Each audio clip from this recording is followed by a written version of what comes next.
Hi guys, welcome back to our YouTube channel. Hope you guys are doing well, and I hope that you have already watched our previous video regarding the new visa rules which are effective now from 22nd July. So that was a full guide regarding the changes to work visas, and I'm planning to discuss more details regarding the changes along with few examples. So this video will help you to understand the changes which are effective related to the skilled worker visas, especially if you are planning to extend your skilled worker visa or if you are planning to enter into the skilled worker visa route. So this video will also be based on the information that has been published by the UK government. So if you have not yet subscribed our channel, please don't forget to hit the subscribe button as well. So we already know that the salary threshold for skilled worker visas are 41,700 per annum by now.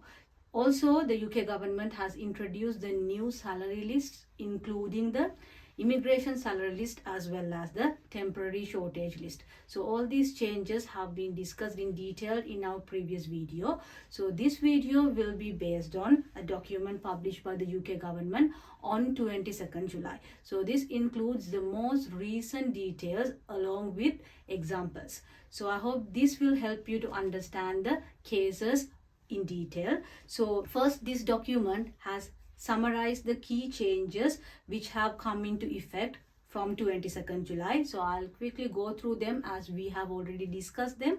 So the first change is raising the skilled worker visa threshold back to degree level, which is RQF level 6. And then the second change is salary requirements for work visas uplifted ahead of an upcoming review by the Independent Migration Advisory Committee.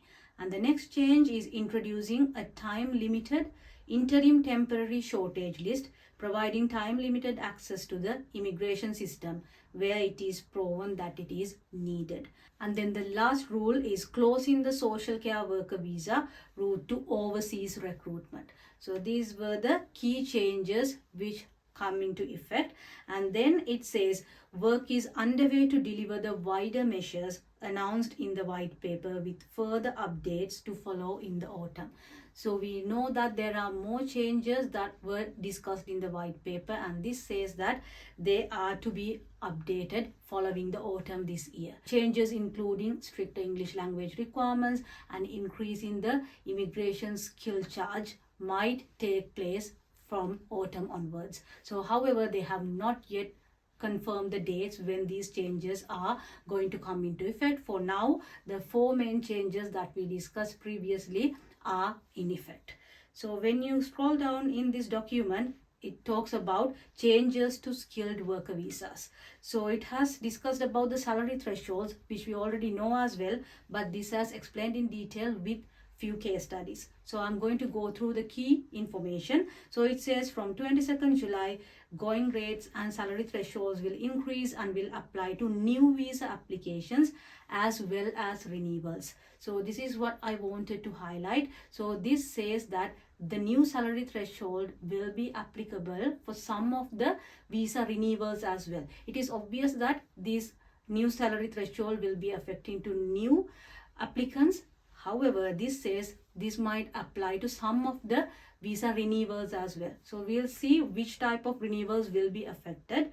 Then it says we expect sponsored workers pay to progress at similar rates to resident workers as well. So this is in line with normal practice for previous salary updates. Then it says the salary threshold for skilled worker visa will be increased from 38,700 to 41,700, which we already know. Then it is about the new entrance rule. So it says for new entrants, the salary threshold will increase from 30,960 to 33,400. So we know that the new entrance rule was there and it is still there. However, the salary threshold will increase to 33,400 instead of 30,960.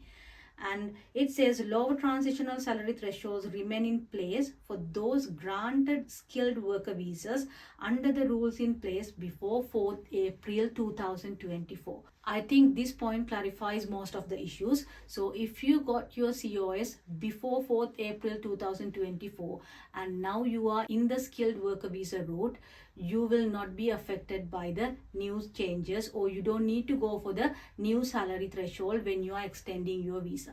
However, if you got your COS after 4th April 2024 and now in the skilled worker visa, and if you want to extend it after 1 year or 2 years, in that case you will need to go for the new salary threshold.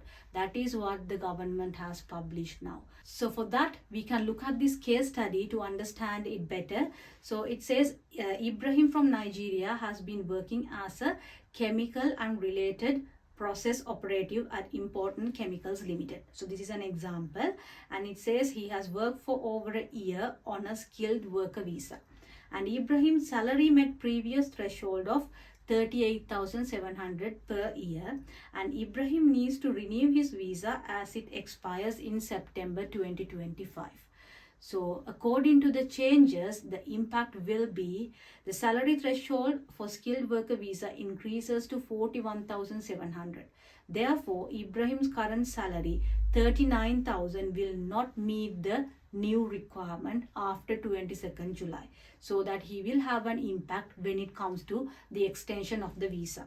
Then the impact on the employees, in order to remain in the UK as a skilled worker, Ibrahim's current employer must increase his salary to meet the new threshold, which means either 41,700 or going rate, whichever is higher.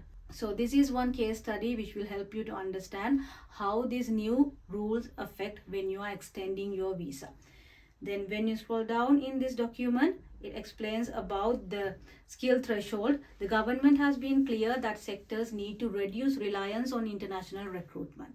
So workforce strategies will need to be a key part of this, and we are updating guidance and carrying out extensive engagement to help guide sponsors through the changes. So it says the UK employers should focus on hiring domestic employees rather than hiring international employees. So this is a key concern of the government, and it says for further clarity on skilled worker visa, eligible occupations and SOC codes from 22nd July are available on the UK government website, and also eligible occupation codes for temporary shortage list as well as immigration salary list are available in the website. So I have discussed about these in detail in the previous video as well. You can check the links to find out the occupations in the salary list. And then it says sectors will still be able to recruit international workers with existing work rights already in the UK. But new access to the immigration system for roles below RQF level 6 will need to be based on strong evidence from the Labour Market Evidence Group. So if you are already in the UK and if you are planning to apply for skilled worker visa through an occupation below RQF level 6, you are still eligible for that. However, if you are planning to apply from outside the UK for a job below RQF level 6, then it needs to be based on strong evidence. That is what explained here. So the case study explained that in detail. So for an example, Alex is an engineering technician from Australia who would like to come to the UK to work on a skilled worker visa. He has accepted an offer of a role with a UK company with a salary above 41,700 per annum, and his role is now classified below RQF level 6, but it is included on the new interim temporary shortage list effective from 22nd July 2025. So this is important. When you identify your occupation code, you have to check whether that is above RQF level 6 or below RQF level 6. If it is below RQF level 6, then you have to check whether that occupation code is available either in the immigration salary list or in the temporary shortage list. If that is available in one of these two salary lists, you will be eligible to go for the skilled worker visa. So you can confirm it by looking at the impact column. So it says Alex's role is on the new temporary shortage list, allowing him to meet requirements for a skilled worker visa despite being below RQF level 6. Then Alex must obtain a COS from his sponsoring company to make his visa application, and this case study shows the importance of adapting to new visa regulations where roles may appear on the temporary shortage list. Sponsors must ensure compliance with updated salary threshold and have a clear strategy for workforce development to facilitate visa renewals. So that is the advice for the employers if the employer is planning to sponsor for an employee below RQF level 6. When you move on, you will see transitional arrangements for skilled worker skills threshold rise to RQF level 6. So there are transitional arrangements. So transitional protections apply to skilled worker visa holders already in the UK in RQF level 3 to 5 roles, provided their initial COS was assigned by their sponsor before 22nd July 2025. So if you receive the COS for an occupation below RQF level 6, then you will be eligible to go for the visa application even after 22nd July because your COS has been assigned to you. Then these people can continue working in their current roles, extend their visas, change employment, take supplementary employment in occupations below RQF level 6 and apply for settlement subject to meeting the new minimum salary threshold and any requirements in place when they make those applications.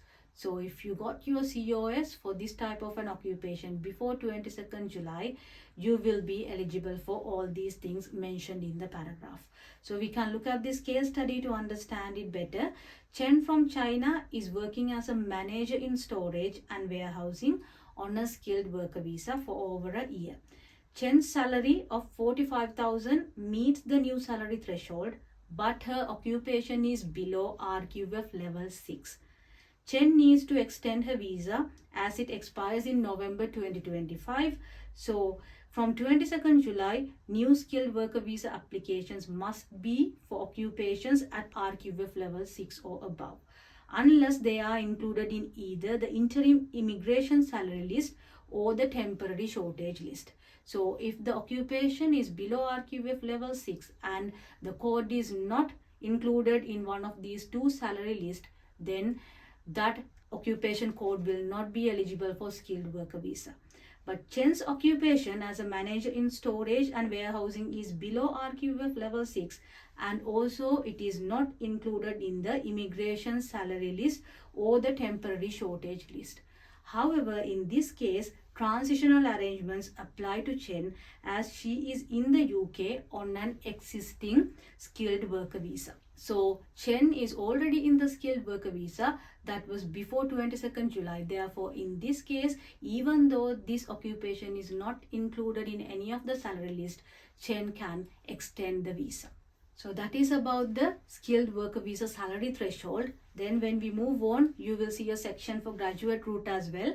So it says they are reforming the graduate route to ensure graduates are contributing to the economy and working in graduate level jobs. They will reduce the length of the graduate visa to 18 months to ensure that those who stay in the UK transition on to graduate level jobs in quicker time. So further details will be provided well in advance of any changes. That is what they have mentioned regarding the graduate route. And then when you further move down, it says consultation on planned changes to the settlement route.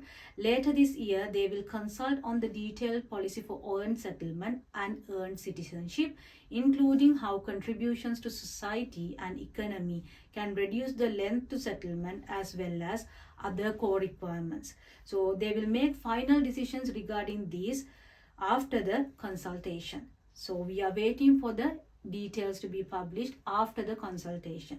Then they have confirmed about the closure of health and social care to new applications from outside the UK. So overseas recruitment for care workers and senior care workers has ended on 22nd July. Since care workers were made eligible in 2022, the sector has made use of this route to fill vacancies, but there have also been unacceptable levels of worker exploitation and visa abuse. This was the main reason to bring this rule in effect. So this has explained about the dependents related to care workers as well. I think this will be an important aspect if you are planning to enter into care work visa. So it says care workers and senior care workers cannot apply to bring dependents unless they were employed as a care worker or senior care worker in the UK on a health and care work visa before 11th March 2024 and are still working in a care worker or senior care worker role. So if you entered into care worker role under this skilled worker visa route before 11th March 2024, you will be eligible to bring dependents. However, if you entered into the visa route after 11th March 2024, you are not eligible to bring your dependents. So that is what explained in this document related to the changes. So I wanted to focus on the case studies in order to make it clear for you to understand specific cases related to skilled worker visa. I hope this video was helpful for you in understanding the changes which are in effect now. And thank you for watching the video, guys, and see you soon with a new video.